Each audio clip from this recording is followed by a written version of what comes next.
আসলে সবার আগে পছন্দের খাবারের তালিকায় থাকে বাংলা সেমাই কিংবা লাচ্ছা সেমাই। তবে সস্তা দামে কিনে যে সেমাই খাচ্ছেন তার উৎপাদন দৃশ্য দেখে অভক্তি আসবে যে কারো। কেরানীগঞ্জের কোনাখোলায় লাচ্ছা সেমাই তৈরির দৃশ্য এটি।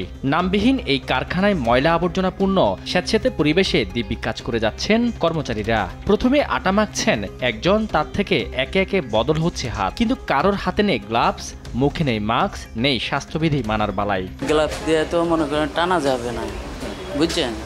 গ্লাভস ছাড়া, গ্লাভস দিলে তো হাতে ধরা যাইব না, মালটা ঘুরানো যাইব না, উল্টানো যাইব না, গ্লাভস পরে তো লাভ হইব না, এটা তো গ্লাভস ছাড়াই টানতে হবে। সেমাই বানানোর কাজ যখন শেষ, এবার ভাজার পালা। সেখানেও একই দৃশ্য, একই তেল ব্যবহার হচ্ছে দিনের পর দিন। তা দেখে বুঝতে পারবে যে কেউ। আর এসব কারখানা উৎপাদন ও বিপণনের থোড়াই কেয়ার করে বিএসটিআইকে।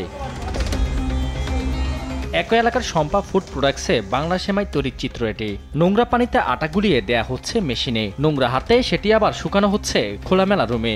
শুকানো শেষ, রাখা হচ্ছে নোংরা ফ্লোরে। ইচ্ছে মতো বসছে মাছি। কদিন পর এগুলোই রুচি ভরে খাবেন ভোক্তা।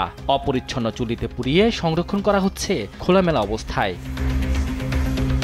অস্বাস্থ্যকর বানাচ্ছে, আবার অকপটে স্বীকারও করছে কর্মচারীরা। স্বাস্থ্যের জন্য ক্ষতিকর, যে গরম রাখা যায়।